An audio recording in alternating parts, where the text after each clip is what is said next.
This is The Heat Source, the podcast where we learn everything we can about hot sauce, one bottle at a time. We are your hosts, Mike and Matt, and today we are trying El Perro Afortunado from Lucky Dog Hot Sauce. Let's heat up.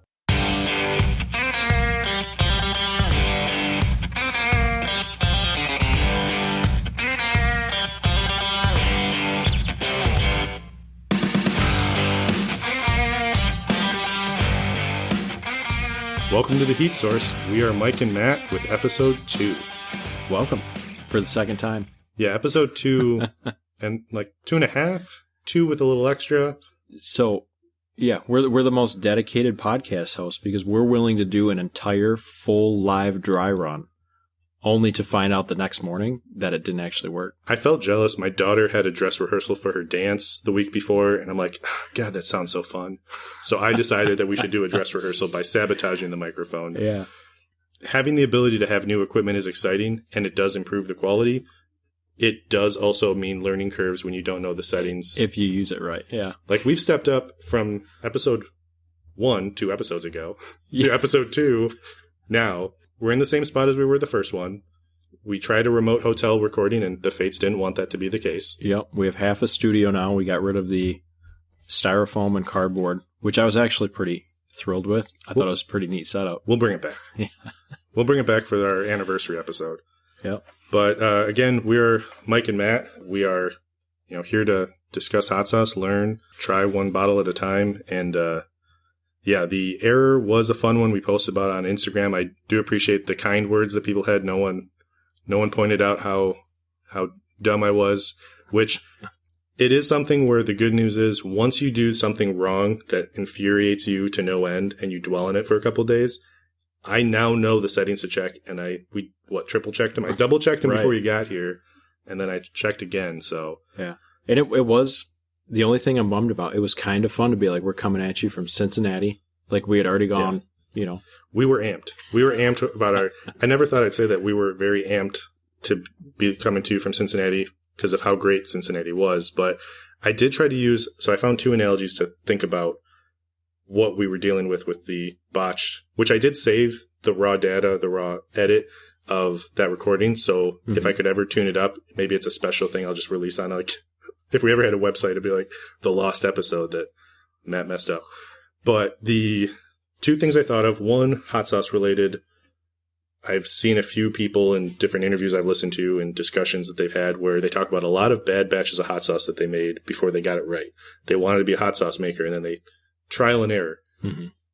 That was our rancid hot. I don't know how theirs went bad, but ours, it was you felt really good making it. You were really confident. Like, let's do it. You taste it and you're like, wow, that is a huge disappointment. Right. Like, we were pretty excited too. We had a whole, or you set it up, but we had the curtain set up in the hotel room. Yeah. It looked like an actual podcast studio makeshift. Podcast studio / surgical Dexter. When I first walked in, all I saw was this big curtain hanging from the ceiling. And first initial thought was hospital room. If we were to ever get a sponsor, I think the first one should be Command Strips, because that's what holds these curtains up both times. And they are a great tool to not ruin a hotel wall. I definitely didn't want to be the kind of dorky guy where it's like, oh yeah, I've ruined a hotel room a time or two. The Command Strips didn't come off properly and I had to pay a deposit. I didn't want that to be the case. Props to Command Strips. I think that's who we're not sponsored by this week is Command Strips. Yeah. But yeah, not a sponsor. It clung to a painted, a textured painted ceiling. Mm-hmm. There's not a lot to grab onto. And these are hefty curtains too. So I did check the weight on the curtains though, so I did a little math. I promise not to do too much math on these because I avoid it when I can, but I did do a little math on that. The other analogy I thought of, and it's just because it was an episode I watched of The Office recently. Do you remember the episode when Jim got dressed up in the tuxedo because there was the classy, dressing up to be classy? Just watched it a month and a half ago. Just for his boss's manager to come in on that day, and Pam makes fun of him you were so excited to do this. You spent so much time focusing on it. I kept thinking I was so excited to record in the hotel. I was so excited about getting the curtain set up, and then just disappointment. So we're gonna move past it. I dwelled on it for more than you did, possibly. I mean, most likely because it was in my head about the settings. Yeah, I was just trying to recover from a Pez coma So we stopped at this place called Jungle Jim's in Cincinnati, which if you haven't been there, you got to check it out.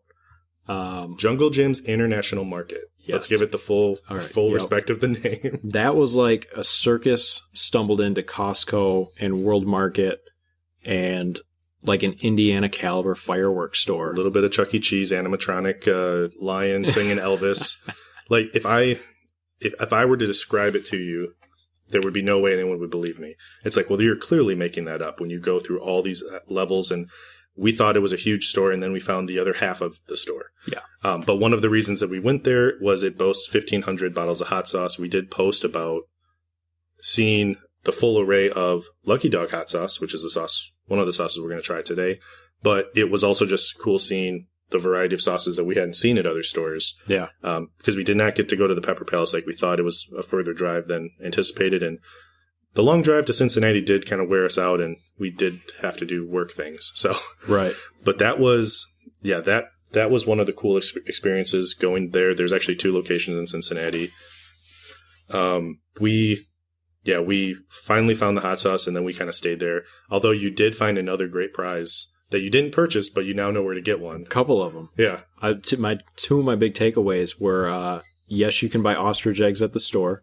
Mm-hmm. Downside is they're $90 for a single egg.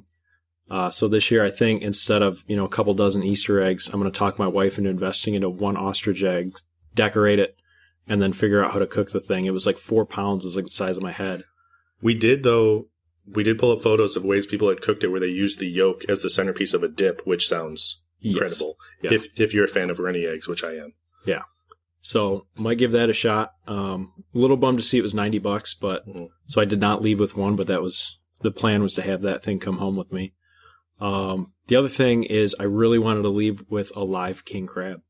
You can buy whole live king crabs at the store. You just in the middle of the store randomly, there's a tank with like 15-pound catfish, regular sized lobsters, like giant hard shell, maybe 20-pound lobsters, and then just king crabs, totally live. So the question is, if you were to bring one of those home, which one would your wife be more impressed with? Which one would she be more upset about? She's not a big seafood person, but if she had to eat one, it'd be king crab. And then if she saw the ostrich egg, she'd first say why. Mm-hmm. And then, because she's a foodie too, if I showed her what you could do with it, I'd start to see some gears turning and she'd be all about it, but I might have to struggle to justify $90 on a single egg. The price definitely would be tough, but I feel like the shareability or the wow factor of showing, like if you were to post it on Instagram, I feel like that would have gotten a lot more reaction. Like the king crab, definitely amazing, but like you can get king crab at a restaurant. Not live though. Not live. And you don't want to risk, falling in love with that crab, and then suddenly now you've got a tank in your house. So yeah, it was tempting. Another thing got me thinking about just looking in, Googling, ostrich eggs after that. Ostrich farms are very profitable. Oh yeah, you did find that out. Got the gears turning, and everyone online is like, I cannot sell enough ostrich products. Was that at dinner? Was that at dinner that you were looking that up? Yeah, it was at Applebee's. It Not was a sponsor. It was after. It was after. Essentially, ever since I held my first ostrich egg, I've been researching it, and essentially every part of that bird is profitable and sought after, and people are like, I can't keep up with demand. So in the future, if I quit my job, it's because I started an ostrich farm. Yeah, it was something where I did have a few people disappointed, where we went to a nice dinner with like gourmet hot dogs and crazy like duck fat fries and all that. Went to Jungle Jim's, had this crazy grocery store inside of a zoo, inside of a Chuck E. Cheese, inside of everything else. And then on the way out of town the next day, we went to Applebee's. Yeah. And they're like, really? You went to Applebee's? And I'm like, I didn't think of it at the time. I'm like, yeah, but it did bring up a point that I actually was going to post a question about that this week. Because I see a lot of people post about they bring a sauce to a restaurant and they put their own sauce on something. Usually it's the sauce maker. They have the sauce. Lately it was road tripping to the Fiery Food Show. But this was the first time I brought my own sauce into, it was an Applebee's, but I brought we both had a bottle of sauce ready to go. And we were wondering if, do people get upset about that? Do you get a lot of grief about that? So I'm curious if anyone else, I'm sure many people that listen that are sauce makers or big fans of sauce have brought them into places. What's like the most grief you've gotten, or if you've gotten in trouble for it? Because I don't know if it's just like... We kind of hid ours behind the ketchup. We're like, are they going to get mad at us for bringing in an outside thing? But it's also an Applebee's, and I'm sure they've seen some stuff. I feel like that's like the least of their concerns. Right. But also, it was like the first concern was, are they going to get upset that we brought a sauce into Applebee's? And the second concern was, we hid it so well behind all the condiments. Are they going to think that we just stole a condiment because we grabbed it from behind there and then walked out? So it was like a twofold concern, but that was just something I was curious on because I see a lot on Instagram, people using it with, using their own sauces at places. And some of them, I mean, if it's more of a local place and, it's not some corporate policy, maybe they're more relaxed. I think of the bar that, I go to during, different sport and social club, events where the bartender's like, yeah, bring whatever food you want. We don't care. Like sometimes it's just, you're still buying the food. You're still buying a meal. Sure. Oh my gosh, you didn't get a side of our, if they're known for their sauce, that might be a little insulting. Offensive. You probably shouldn't do that. Yeah. Like if it's like, we are known for like the best barbecue and then you bring in like Famous Dave's from the grocery store or even like a gourmet one. It's like, really, you come into my house and you think that you know better than me. But that was something that was a little interesting. The other part of it is when we were in Cincinnati, the people down there that we work with were talking about all the great things in Cincinnati to see or the food to try. And we were, for the life of us, trying to think of, we know Michigan is known for certain things, Detroit-style pizza, Coney's, but we could not think of Grand Rapids food until, I feel like it was like, it may not have been as long. It felt like it was like a half hour into the conversation, but it clicked after we had already said, I guess Grand Rapids doesn't have a lot. If you have heard of a wet burrito, Grand Rapids is known for a wet burrito, which is a Tex-Mex burrito. Basically, I'm going to probably butcher the definition. I should have wrote it down, but it is a full burrito, as you would get, smothered in a red sauce. I feel like it's not quite an enchilada sauce, but it is in that same vein. Yeah. And then topped with cheese and whatever toppings. It's just fully dressed on top. So you have the toppings, a sauce, more cheese and toppings. It is known, originated in Grand Rapids at the Beltline Bar. Yeah. Which you found out. That blew my mind. In that conversation. I had to go to Cincinnati to find out where one of my favorite foods came from, which is my hometown. So that one fell on me. I was like, I knew that. Yeah. I feel like I forget it every year. And then I realize it. But that is something where if you've ever heard of a wet burrito, it is from Grand Rapids. That's what they claim. I have not found anything refuting that. But also I'm curious how far reaching a wet burrito is because the guys in Cincinnati did not know what a wet burrito was. And that's like, I eat at minimum one every 2 weeks. Yeah. I don't go that far, but I go that far. If I could stick to any strict regimental diet, it'd be making sure I have a wet burrito every 2 weeks. I would try to do that. Yeah. Not a healthy diet, but it would be. Yeah. And I just could not wrap my head around it that they didn't know what it was. And maybe we have market saturation in Grand Rapids, but you can't go anywhere without seeing like a wet burrito on the menu there. Right. So yeah, let us know if you've never heard of one. If you haven't heard of one, you got to figure that out and go try one for sure. For sure. And then the other thing that I was going to bring up, because it is coming up this week, I'm trying to be more proactive in looking at what the next week has in front of us. So we talk about it before it happens instead of the episode after. But this Thursday, there is a hot sauce summit. It is a digital summit, a wide variety of sauce makers and reviewers and different people in the hot sauce community that come together, just share ideas. There's keynote speakers. It is all digital. It's all over the web. I got my ticket. Once I found out, I got it like the next day. Yeah. So before we even started this thing, I think you bought your ticket.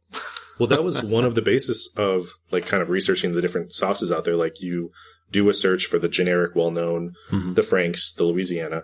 But then with the hot sauce summit, I was seeing sauce makers that were, a community-based sauce making, self-supportive, like, no one was left out. And so I looked into, there was Scott's hot sauce. That's where I found the Stanky sauce, which is, I've interacted with them a handful of times, which I'm really excited about. Spoiler alert, we're trying their sauce next week. So there is a lot that came from that. And so I'm only excited the more I get to find out about it, the more I talk to people and hear about their previous experience with it. So if you are able to check that out on Thursday, it's like a 3-hour, I know it starts at 6, but it's like a 3-hour hot sauce summit. So check that out.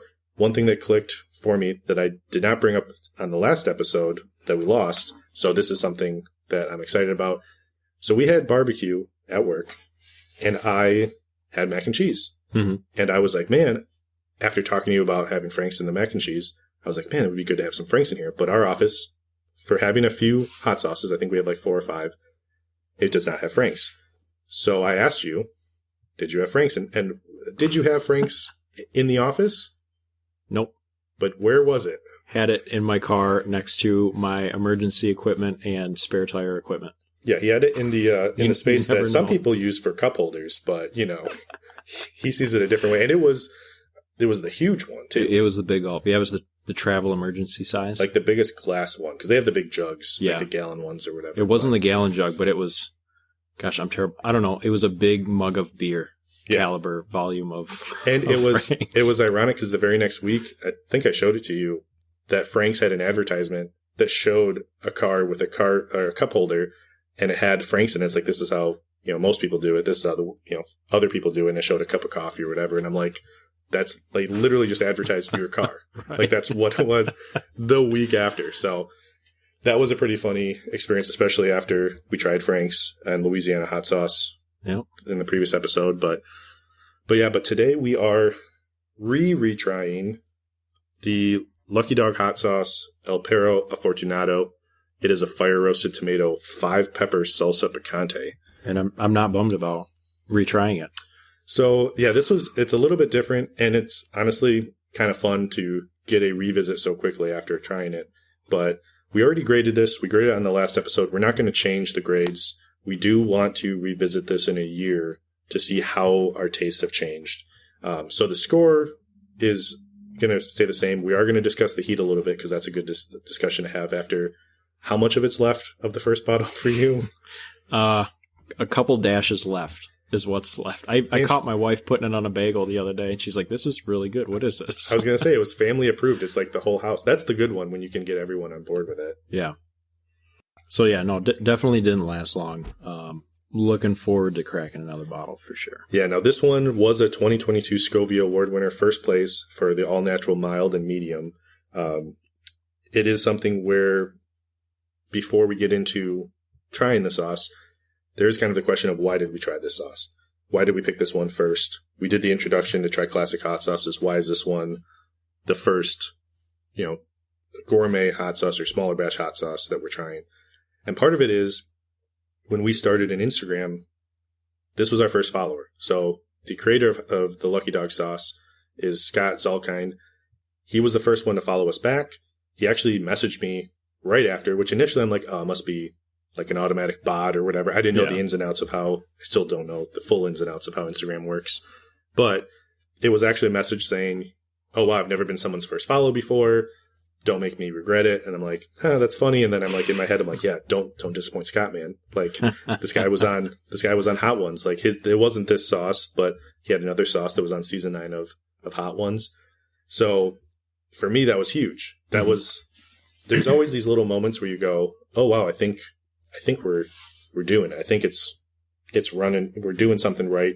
We're hitting milestones, and not anything official or anything crazy. Like, yeah, you look at downloads or whatever, but interactions with people like that, interactions where someone proactively messages you to say, hey, I could come on your podcast, or hey, try this sauce. Or even if they say, hey, you should try this other one. Like I've had some friends that say, this is the sauce that you should try. Yeah. And that's been pretty neat. That's happened. That probably happens a couple times a week. And I think that's something that we weren't expecting, is how proactive people were about reaching out. Yeah. And that's just been fun in itself to connect with people across the country. Yeah. And I mean, I think we've touched on Australia and the UK as well, too, right? Yeah, that's what I've seen. I don't think we've reached any other continents, but that was pretty exciting. And it's something where getting these people to reach out. I don't think Frank's will ever reach out for us to try another sauce, because we still love it. You still use it. Love you, Frank's. You're still hold a special place in my vehicle. We did. That's perfect. I'm like, wait, that's not the phrase. Yeah, that's better. That's better. So, it is something where it's exciting to get that interaction and to get those people reaching out. But this was the first person to reach out to us. And when I started researching into Lucky Dog sauce and really reaching into the history of Scott, it kind of just made me realize even more why this is the right one to do first. So we talked about it in the previous episode. but just as kind of information for everybody else. So growing up, his dad and his brother, they would go to eating conventions. They would take on those spicy challenges. When you're younger, it's more of a dare. It's more, hey, I dare you to eat this. It's spicy. I dare you to eat this. But eventually it adapted into seeking out heat, wanting to try spicier things just from a personal, no longer a test of will, but just more looking at, what's out there, what's available, and trying new things. I've listened to a bunch of interviews with him. He's super personal, super high energy, like super interesting. He's a guy that if we could go to a convention that he was at, I don't know if it'd be a hard time leaving his booth. Because he is just a true salesman of the sauce. He talked about if he was selling a car, no interest. He puts on a show. He does. Yeah. There is a video that I'm actually going to put on the link for the episode where he is doing his full flight of sauce. It's 4 or 5 years old, I believe. So the sauces have changed, but I have a hard time believing the personality hasn't. And I did actually show it to you right on the spot on the last episode. And so what were your kind of initial reactions when you saw that? He's like devoted and passionate, and it's pretty impressive to see that level of just getting into it, because I've worked a lot of shows before. I used to do some stuff for a bread company for farmers markets, and like it's exhausting just having casual conversation. Right. Where he's got this whole thing laid out where he's like, this is A to Z, this is what you use it for, this is what it goes best on, and just nailed it. It was entertainment for sure. Even if you weren't interested in buying it, which he was very convincing, it was just like entertainment to see someone that passionate and know it down to a science where here's what it is. Yeah. And it wasn't just selling sauce and trying to say this is why this is great. It was talking about the flavors that if you tried this type of food, this is the flavor that comes forward. This is the flavor that takes a back seat. Knowing what flavors will be pulled out of what types of food. Because when you ask him in interviews I've seen, when they ask him, what's your favorite thing to put your hot sauce on, or what's the favorite thing to use the hot sauce with, or favorite hot sauce in general, he's like, I need to know the food. Like, if you ask me my favorite sauce, I need to know in what context, and don't say chicken wings. Like, say something unique. Say like a certain type of like delicacy from different cultures and things like that. So it is something where we gave you the idea on the last recording about he used to do favors for hot sauce. He used to house sit, he used to dog sit, which you were dog sitting. Actually, duck sitting? Little of everything. It's kind of, that weird spring break time. My little brother called me. He's like, hey, I'm going to Breckenridge. Can you watch my dog? I was like, yeah, that's fine. Like an hour later, my little brother calls me. He's like, hey, can you watch my lizards? I'm going to Florida with a family. I was like, yeah, that's fine. And then my parents called an hour after that, and they're like, hey, we're going with your brother to Florida, and I need you to watch after our pet duck, Petey, and Tucker the Beagle. And luckily, almost all of those fell through because I was going to be in Cincinnati at the same time, and my wife was going to be in Austin, Texas. So, and I also have a dog. So, and that was definitely going to charge them in hot sauce, so, never ended up working out that way, but at one time, that's like 7 animals. You could have just taken like the poster for the last Dr. Dolittle movie and just kind of like took a photo of your house if that was the case. If you had the full wide range of everybody that was ducks, there. Lizards, frogs, dogs, all over the place. So, didn't have to, but that was funny. I called Matt. I was like, hey man, I don't know how I'm going to swing this. I just took a zoo on, and I'm not even going to be in town. That would have been an interesting one where, hey, we're recording this episode, and then you listen and just like, see if you can name the animals as they come through. Yeah. It was interesting. I was listening to, there was a few different things that I listened to for this episode. There was an interview he had with Spill the Sauce, the podcast back in 2021. There was an interview on YouTube I saw on Firecast with Scott Roberts from 2015. There was even an interview with Mercury News, but the interesting was on the Spill the Sauce podcast. He had to interact with his dogs. His dogs were coming to the room. They were digging a hole to the lower floor of the house. That's what he said they were trying to do. But definitely a dog lover. Part of it is the Lucky Dog sauce. The name itself is named after his dog, which was a rescue. It was a rescued lab border collie mix. His other idea that the Mercury News article said was to call it Scott sauce. Scott. So like Scott sauce with an H. Mm-hmm. But I think this one's better. He does say the dog looks more regal in the label than he ever did in real life. But that's pretty cool that when you have a logo that's actually after someone that was real, or whether it be family, pet, whatever it might be. Right. But yeah, he did hobby level hot sauce for a while, back, I think it was 2005 was when he started.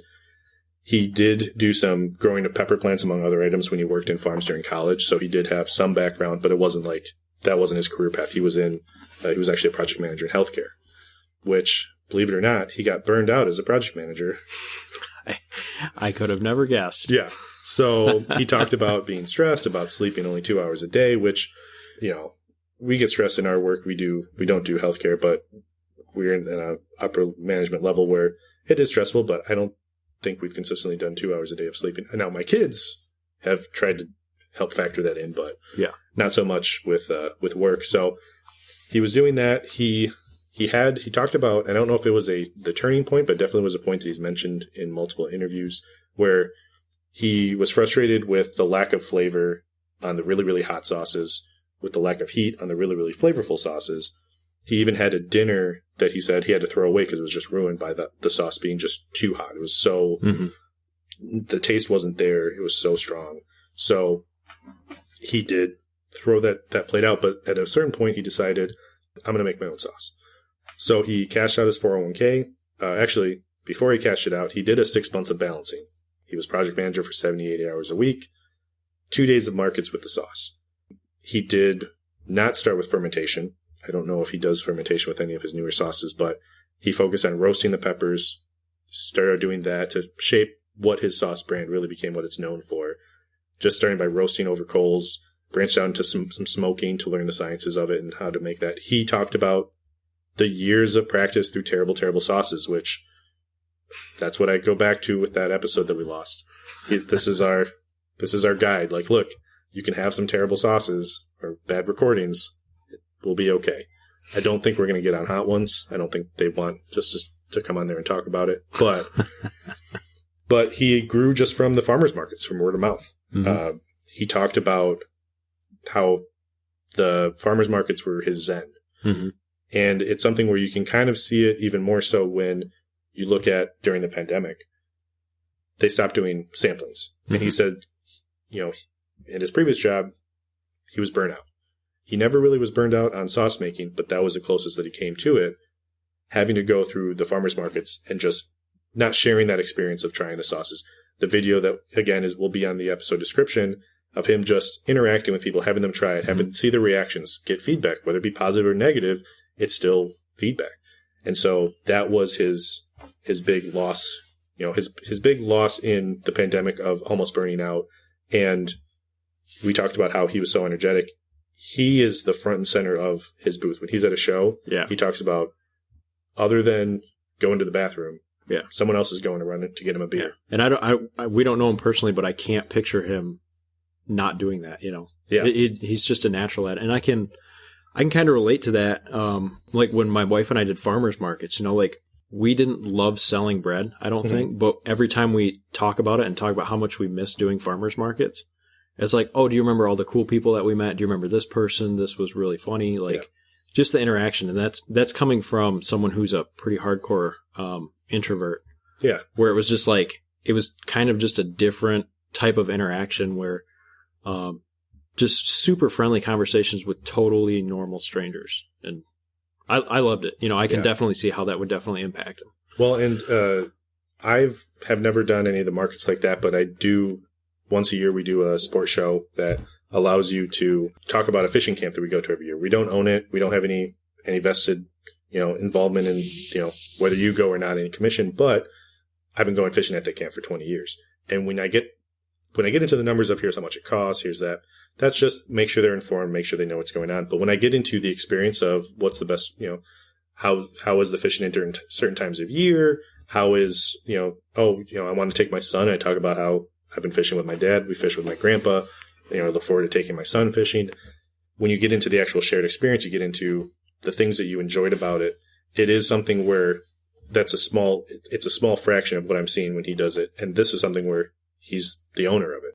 So he did that for 6 months. He was balancing. And then he decided to cash in that 401k and went into sauce full time, which is impressive and also terrifying. I read that part and actually was sweating for him, even though I know that he's My okay. hands are a little sweaty right now. I was thinking about that. I'm like, man, that's a huge risk. I have a hard time like taking PTO. I'm like, I have so much to do. Like, I got to pay the bills, but I feel like I told my mom that he did that, and it was kind of like in her eyes, it was just like, don't.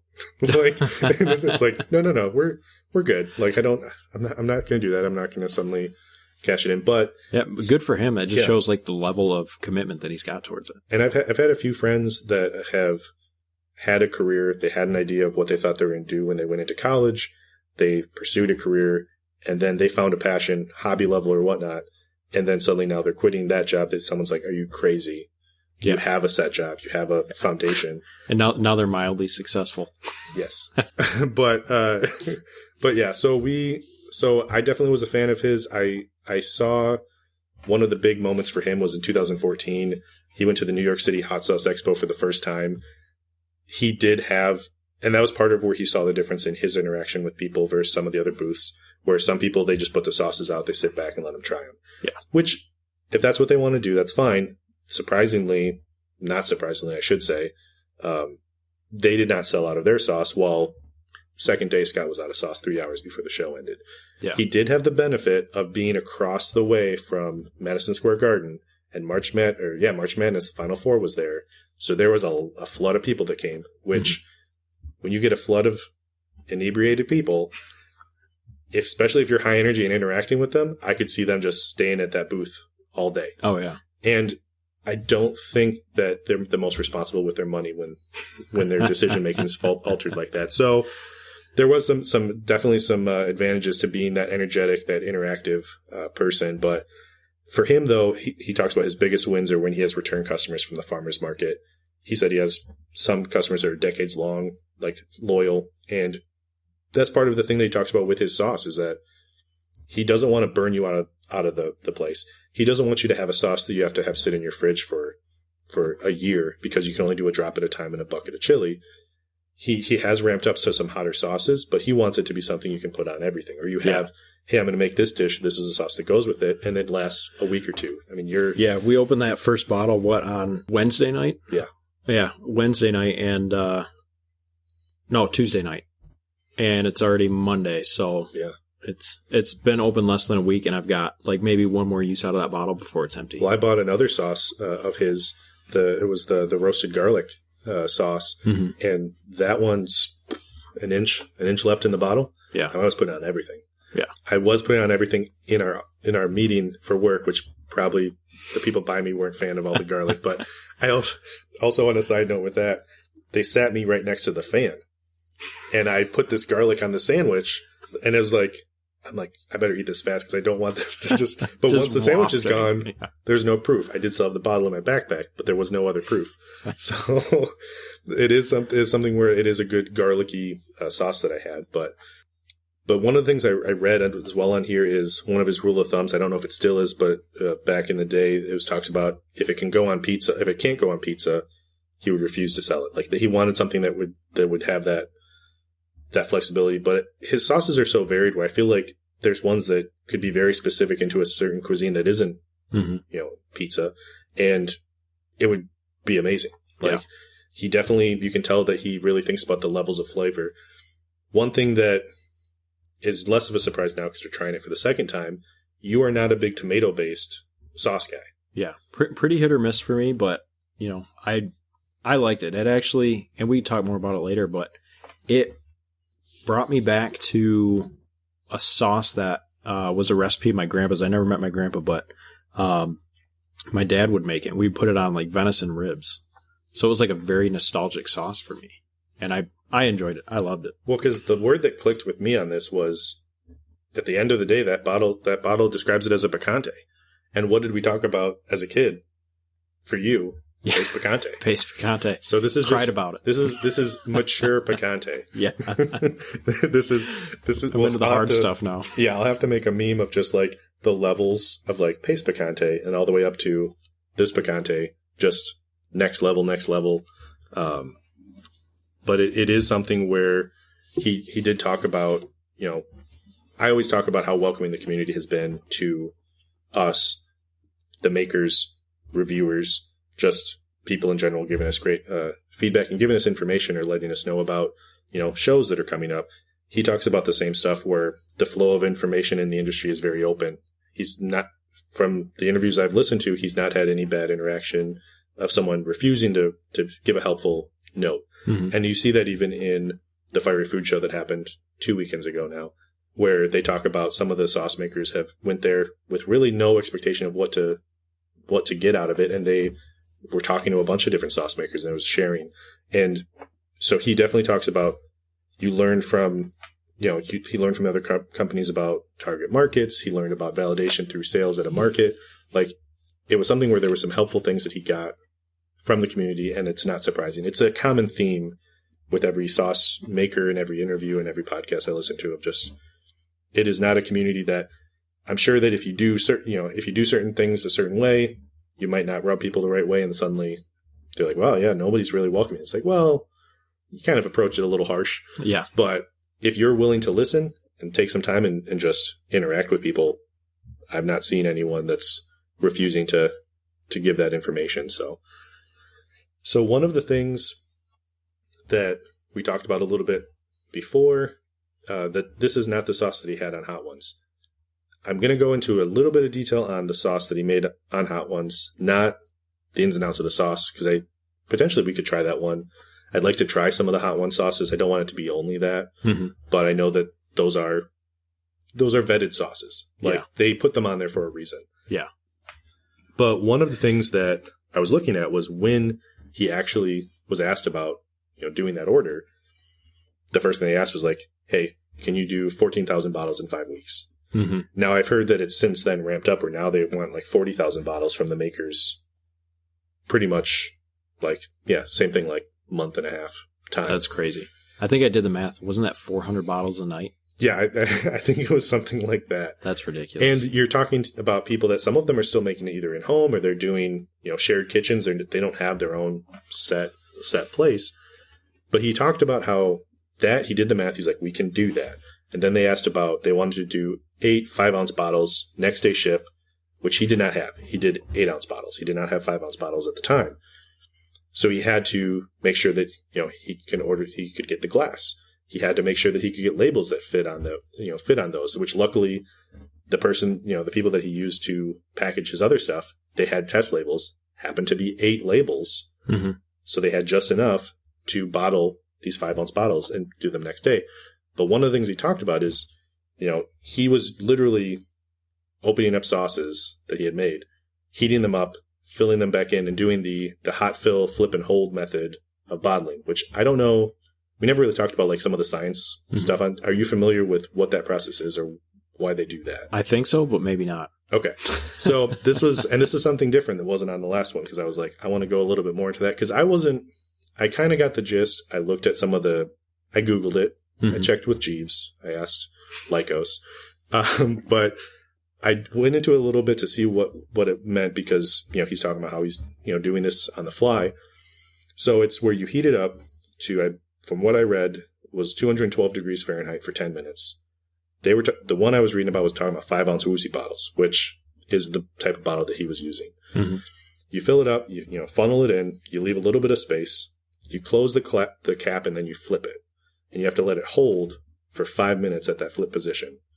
And the reason that you do that is because those woozy bottles, they're not like a mason jar. Mason jar, when you do like the water bath, the air can get out and it makes that vacuum. Yeah. With those bottles, it doesn't do that. The air does not get out. Mm-hmm. So you have to make that vacuum. It makes, basically, because the air doesn't get out, when you heat it and then you let that sit, it makes a hermetic vacuum seal, which I did not know. I didn't even know what a hermetic vacuum seal was. But also, the water baths are not great for the plastic caps, because the plastic caps are more vulnerable to the heat. So you have, instead of using the mason jar tops. So flipping it sterilizes the top, because even though if you sterilize the bottle, which they all recommend to do, and everyone I've seen does it, you still have that risk of that top space, something getting in. Right. So by flipping it and then maintaining that heat, I believe it's a little bit less than the 212 degrees, but then maintaining the heat for 5 minutes, that disinfects everything. So now you're good. It's sealed. everything is sanitary, but he sent that out just on the fly, did that in his house and shipped it next day. So God, that kind of stresses me out. Just thinking about the logistics of that, of like, what are we going to do? Well, yeah, because it's something where you're looking at a $14,000 or 14,000 bottle order. Yeah. All based on can you get 8 bottles out the door? Yeah. So it is something where I cannot imagine the franticness. He goes into a little bit more detail in his interview with Spill the Sauce. So I definitely recommend that you listen to that one because he talks about it a little bit more. They talk about just that, the logistics. But the Hot Ones was a big boom for him. He talks about how that has helped with some of this pandemic. Like anytime someone watches the episode, you see that sales hike. Like when the episode aired or if someone says something nice about the sauce that week, he would notice an incline in sales. And I did reference it with you before where one of the big ones was Trevor Noah talking about how it dances on your tongue like Fred Astaire, which I'm like, that will be when whether we try it on the recording or on my own, I'll let you know. I'll be like, it is Fred Astaire. Like, it's a little Gene Kelly. I don't know. Get into some tap dancing history. Oh, that's funny. But yeah, so I just found that interesting. And because a lot of this podcast is learning the ins and outs of not just the sauce flavors, but also like, bottling and the peppers and all that. Whenever there's something where I'm like, I think I know what that is, I want to just like dive a little deeper. And my fact sheet just always needs more content. Yeah. So no, I definitely learned something. I figured that's what the technique was, but I didn't know that was, I guess, I don't know if it's standard, but. And we'll get into it on another episode because I didn't want to get too far into the science on it, but there's a lot of stuff with pH balances and things like that. Mm-hmm. We might get into it with, I know the Big Spice Boys talked about the pH levels for his sauce and what he, did to make sure it was in line and whatnot. So I would like to see a little bit more of the details of that. Hopefully it doesn't get too sciencey. If it does, it might be I'm a nerd. Abridged. You might run shop on that one. I'm a bio major, so I'm all about it. I don't know if it'd be better if I tell you and then you're just like soaking it up, be like, yes, thank you. Or if you go full in depth on it and then tell it to me and I'm just like, okay. Like I'm trying to follow. Smaller words. Like I'm getting, I feel like I'm getting flashbacks back into school where I'm like, oh no. Like, was I listening to that? I hope there's not a test. Yeah. No, I'm the guy that reads, scientific journals. Courtney's like, why are you always on your phone? I'm like, I don't know. Science Weekly just put out a new scientific journal about something about jellyfish. So that's very responsible. One of the things that I found really funny is his forearm tattoos are the pepper restradas and the logo of his Dia del Perro sauce, which this article claims were tax write-offs for marketing. I did not see if it's a yearly thing or if it's the same year. That's funny. But that's great. I've heard of people doing something similar where it's like if you get Skittles or Mountain Dew tattooed, like they'll usually hook you up pretty good. But to just know that that's a tax write-off, like we might need the heat source. I'll get one across my chest. You do one across the shoulder blades. I'll do this is a very Michigan reference, but Brandon Inge for the Tigers, he got forearm tattoos. Like I forgot about that. He got those big old, and he was in the minor league system in Grand Rapids before that, so he was a big fan favorite, especially the Grand Rapids. I saw him a lot before he even went pro. Yeah, so that was fun. But yeah, I forgot about that. Yeah. So anytime we swing a baseball bat, you'll see heat source across our forearms. Yeah. So that'd be better if we can get a baseball, like minor league baseball player, be like, listen, just get the tattoo, the heat source on the forearm, just for like, just chance marketing. Yeah. I wonder how much that would cost us. Some people just get tattoos, like say, like, hey, just draw a picture and then I'll tattoo it. So yeah. Maybe we'll find somebody like that. Right. Yeah. It could get pricey. I know that last I heard NASCAR, to have a logo on NASCAR was like $500,000. But you do see, I think it's CrossFit athletes. You always see like the temporary tattoos of logos on them because they're usually maybe that's shirtless the whole time. But we'll order a bunch of temporary tattoos and just give them out. Forget business cards. I don't know how you do business cards with a podcast anyway. So, but yeah, the other thing that I noticed on his website, he did have a military outreach program on his website, which I always, whenever there's any type of charitable work that a sauce maker does or posts about or has a link to use, that is definitely an important one, especially as, things are getting more and more crazy out there. I've got a few buddies that are deploying. I know that they're both a fan of spice, so if I could get them or their whole group some sauce, that would be awesome. Because yeah, I think we were just talking about it with them. I saw them last week, and I've known them for 9 and 7 years respectively, from my time in the Guard as well. So So it is definitely something when you see someone that has a military outreach program on their website, it's a part of the Lucky Dog website. Mm-hmm. That is something that's pretty cool. So I don't know. His sauces, I could see people loving them. I don't know if it's considered a good gesture if I send them something super fiery over there. It's like, hey, thanks for the sauce. Like, did you try it yet? Like, no. Try it and then let me know. Yeah. Try it and then let me know. Yeah, so. I know it's 117 degrees in Kuwait, but here's a really, really hot sauce for you. That's another thing is, depending on where they're going and what temperature they have, it's like, is this helping? Is this fun? So he did talk about when I actually reached out to him just to see if there's anything going on to promote. He is going to be at the Portland Hot Sauce Show, which is in August. That one I don't think I'm going to be able to make out to. I'd love to go to Portland. Yeah. I know there's a lot of sauce makers in Portland too, so that would be a really cool one to go to one day. But he's going to be at that show. He is every weekend. He's either at the Grand Lake Market, Farmers Market in Oakland, or he's at the Sunday Marin Farmers Market in San Rafael. I did see that he was out of commission for one day last weekend. He had a knee issue, I think it was, where he's like, yeah, I'm out this, today. And then be like, oh, I'll get better soon. He's like, oh, I'll be out tomorrow. Like it wasn't like, oh yeah, it'll be a while. It's like, no, just taking a day. Yeah. So I want to know if that was like a farmer's market related injury, because he's hopping around that whole time. Yeah. Got so excited and went to dash some hot sauce on someone's spoon and blew his knee out or something. He saw somebody that lacked in sauce and needed some, and he rushed to the rescue. It's that level of energy, so it wouldn't surprise me. Yeah, I think that there would definitely be a motivation of, if I knew that there was a show that he was going to be at that was even reasonably close, I would want to go there just and see that kind of salesmanship of the sauce and be able to try out the sauces across the board. I did buy a handful of sauces of his when we were at Jungle Jim's, but I couldn't legitimately bring back the whole array. Somebody did tell me on Instagram, like, oh, just buy the whole thing. I'm like, I'm not that far off, but he has a lot of diverse flavors out there, and my cabinets are filling up pretty rapidly.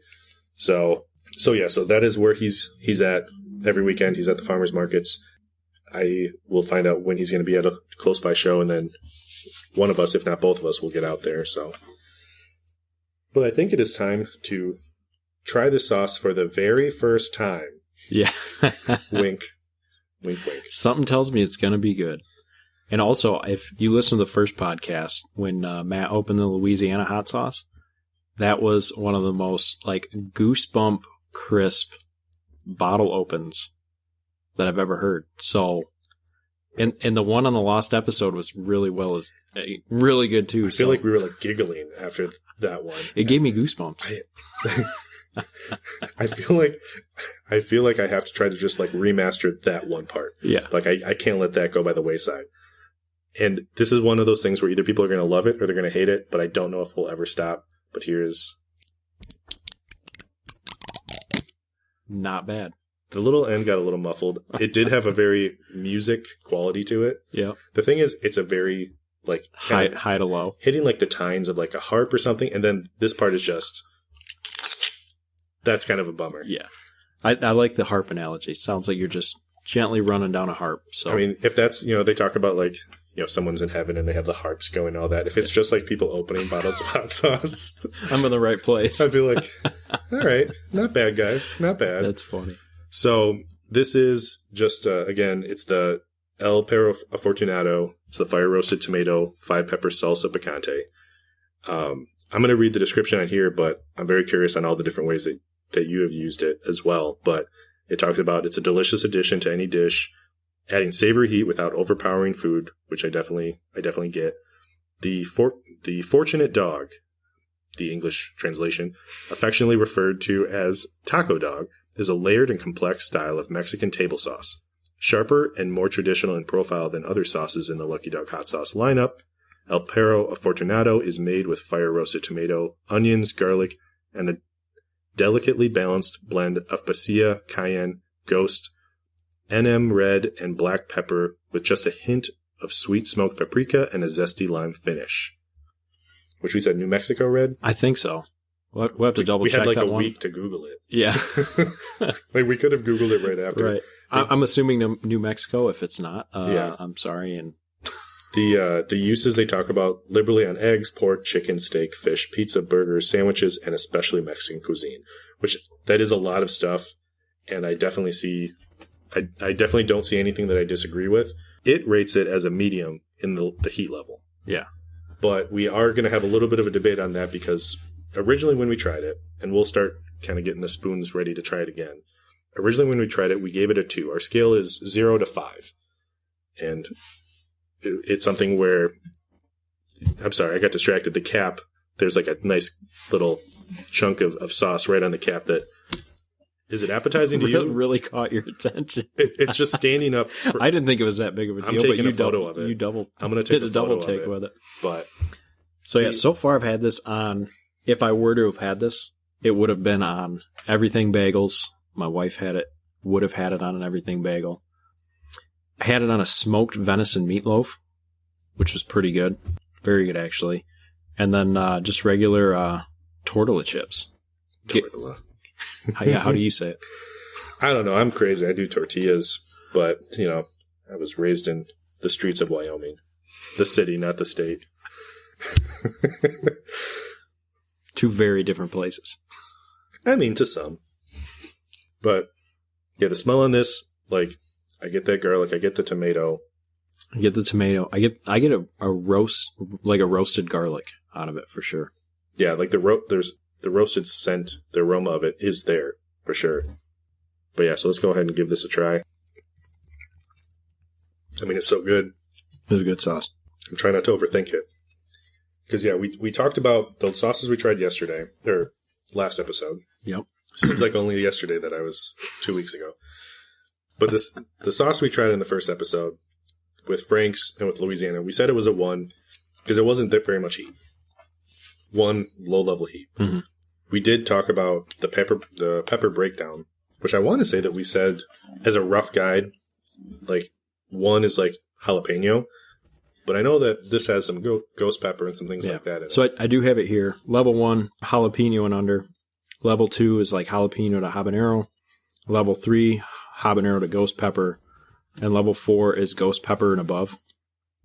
But we did talk about how the 5 is insane. The 5 is like an insane heat. 5 is like that was unnecessary. That's a novelty item that you do. I'm thinking extract. Yeah. I'm thinking something that isn't for typical edible consumption. Right.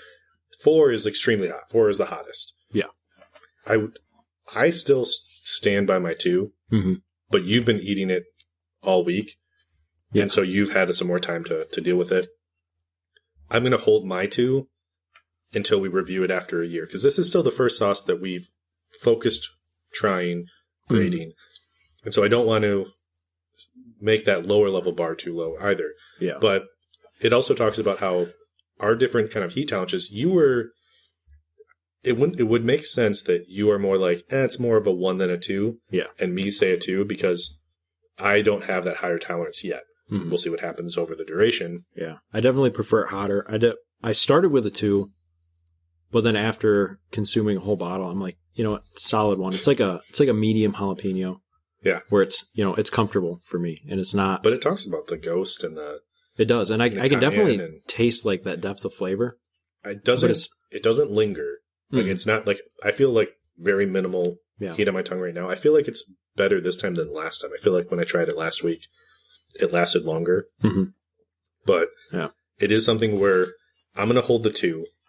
It also helps where we talk about we're going to talk about what we graded it. We have 2 different preferences on sauce, on heat level. We might probably have different things that we prefer as far as flavor. Some people like more smoky. Some people might like more garlicky. You could, like mustard based, or some people like spicy barbecues.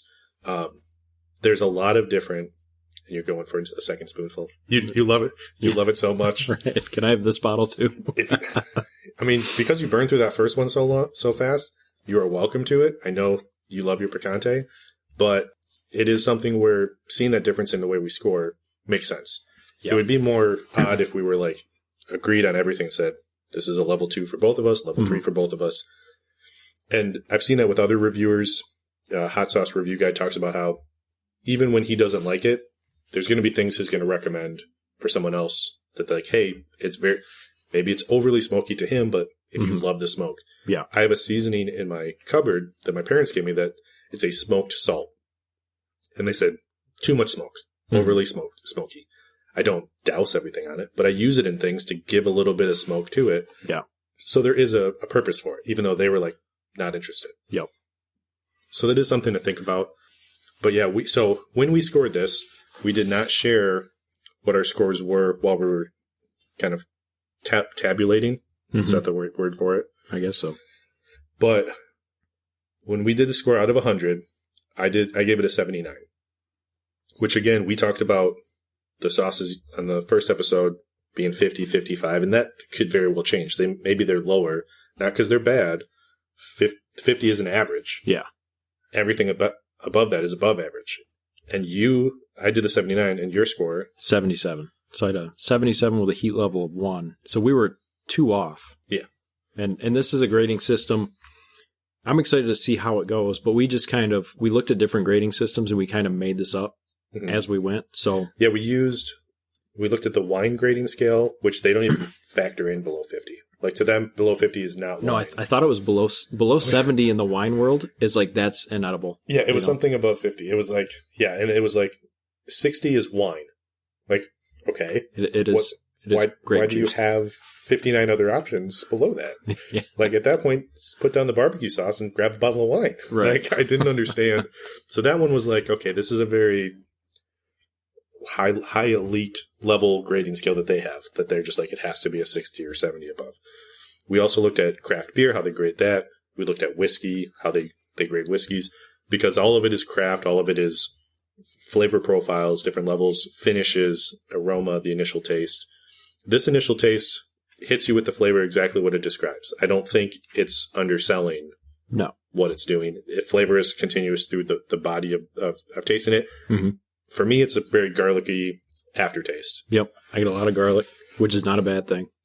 But I would replace the wet burrito sauce. We talked about the famous wet burrito from Grand Rapids. Mm-hmm. I would replace that sauce and just douse it in that. Oh, for sure. And I wouldn't want to put my whole bottle on that just from a cost standpoint, because I just bought a bottle and I'm going to douse it. But if that was the flavor profile, it would be an immensely better burrito to me. Yeah. No, that's going on a wet burrito for sure. And then I'd mentioned, kind of it's a nostalgic taste, that kind of roasted tomato flavor in there. I'm putting it on some pressure cooker venison ribs for sure. Oh my God. That. It's really good. That sounds really good. It was something that my parents did growing up, and if I can get that flavor already bottled or something close to it, and a little bit of heat, I'm definitely throwing it on some venison ribs. You know what also it's really good for? Tortilla chips. You throw it on one beautifully cooked ostrich egg. They did say eggs. They did say eggs on there. Yeah. They didn't specify what kind. He left it open. Duck, chicken, ostrich. Yeah. I'm excited to try that. So I had quail eggs, bought quail eggs from the store a couple months ago, first time having them. Tried to crack it. Like how you would a chicken egg. Right? Oh yeah, just that thing blew into a million pieces and made a little miniature mess, but you snip the top with a pair of scissors and then you just shake the yolk out. But I just did it fried egg style. And I'm not joking, it probably took 5 or 6 together to make one sized fried chicken egg. Okay. And it was pretty funny because it's got 5 little yellow yolks in the middle of it. So it just looks weird. But if I can go like a ostrich egg, quail egg omelet, I'm hoping. It's like a sun with planets surrounding it. So yeah, whole solar system. It's a classic French cuisine called interstellar eggs. Interstellar omelet. The fun thing about this is if you took this home and you made some crunchy tacos, it is National Crunchy Taco Day today. I just looked that up this morning. So weird that it's on a Monday, not a Tuesday. Yeah. Seems like they should line that up better. Right. They shouldn't base it on the day of the month. They should base it on the weekday of. Right. So yeah, where did we differ? Because we're only off by 2. Where did we differ on our points again? I think that we break it down into aroma, appearance. We break down flavor into like the initial, the aftertaste, overall.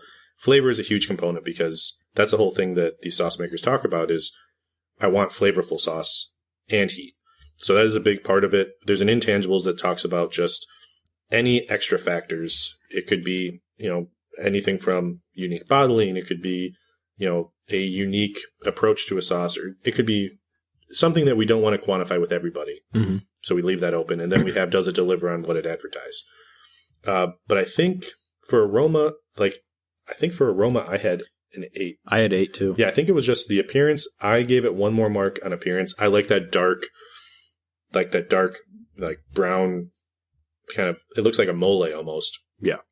So I gave it the extra mark there. And I think the initial taste, I gave it 12 because it really kind of comes full flavor out of there. So that was the only thing that we differed on, but both of those were high marks by both of us. Sure. And then everything else was the same. And again, we just marked it down and then revealed after the fact. So in the next episode, assuming the microphone is not messed up by myself, we will actually do this live like we did on the last episode. So it is something where I'm going to stick to my 2 on heat level. I think heat level 1 for you makes sense. You've had definitely a lot more time to spend with it. Mm-hmm. You have another bottle. You could do some more scientific research. I'll let you enjoy this one. I'm bummed enough off you. All right. I will say that this is a sauce that we talked about it, and previously we're going to revisit it in a year. I say come back a year after, try it again, see, not necessarily if the sauce has changed. The sauce is still high quality. The sauce is still amazing. Mm-hmm. But how does our palate change? Where does it differ? Maybe we're going to rate it higher. Maybe we say, hey, we kind of undersold it. Yeah. Maybe we'll talk about the heat, and we've had some time to readdress it. That's the big thing with this podcast is these early sauces, like we're learning, we're excited to try these sauces, but it's still very much a learning curve, not just the equipment, but also figuring out how we quantify it. Go easy on us. Yeah. I think before we opened the first bottle, you talked about like, man, I really hope I like it. It's tomato based and all that. And I'm like, well, we were pleasantly surprised. We have some great flavors lined up for the next, I think I have at least 10 episodes mapped out. So we definitely have some great potential on what we can do. But that is the sauce. That's a good one. It only took us 2 takes, and like I said, I'm not bummed about it. Yeah. And we only checked the microphone 3 times. I keep looking at it, not to like see how long we've been recording, but just to be like, don't do it to me. Just be nice and do what it's. We joked in the first episode about how hopefully we were recording, and I'm like, that joke was 1 episode too early. We were recording, but just poor quality. So yeah, I mean, again, thank you for everyone that's been following us. We just hit 300 followers on Instagram, so that was a huge thing. Speaking of the military outreach, actually, a buddy of mine, he does an Instagram page, Left of Breach, doing some great things with the military. That they were not our 300th, but they were our 297th to 299, his personal and his business account, and he definitely referred us to a couple people. So want to appreciate that. If you do want any updates on this podcast, and if you don't know already, we have our Instagram page, the Heat Source Podcast. So that keeps you updated on when episodes come out. It also keeps you updated on what memes I created that week. And yeah, even if you don't like this podcast and you like memes, give it a like and a follow and share it with some friends. I'm real worried when that meme well is going to dry up. Now, there's memes every day. I don't think being created. I'm like, at some point, I'm gonna have whatever the meme equivalent of writer's block is. Yeah, I don't think so. If this doesn't work out, you've got a future in memes. Also, if you do listen to our podcast, whatever platform you listen to on, if you can rate and review, that helps to see how we're doing. Recommendations, again, be nice. Everyone's been very positive, so we appreciate it. But it's always something where any kind of feedback of, hey, you should really try this, or this is a scientific process that Mike should deep dive into. Scientific journals, send the links to the Instagram, and then I'll forward them on over as the am I the social media liaison? I don't know. I think so. So yeah, I always wonder. I'm like, should I tell people like, this is Matt, by the way, when I message back and forth? But it's just one of those where I always say we. I'm gonna start talking like, yeah, we're very excited about it. It's like I'm just talking to you in person. So yeah, it is a learning curve there. Absolutely. And if you haven't tried this Lucky Dog sauce, give it a shot. You guys won't regret it. Yes. It's a very solid sauce. I mean, Scott knows what he's doing. He's got the experience. He's got the flavor profiles down. He's got a wide variety. So if you think, this might not be for me, check his website. There's a whole lot more. But again, thank you for your support and your time for listening today. And we will see you next week when we try the Stanky sauce. I'm excited about that one. These names get me. This one I'm excited about, and we've interacted with them quite a bit. So we will share with you about these guys next week, and we will see you then. All right. Thanks, guys. Thank you.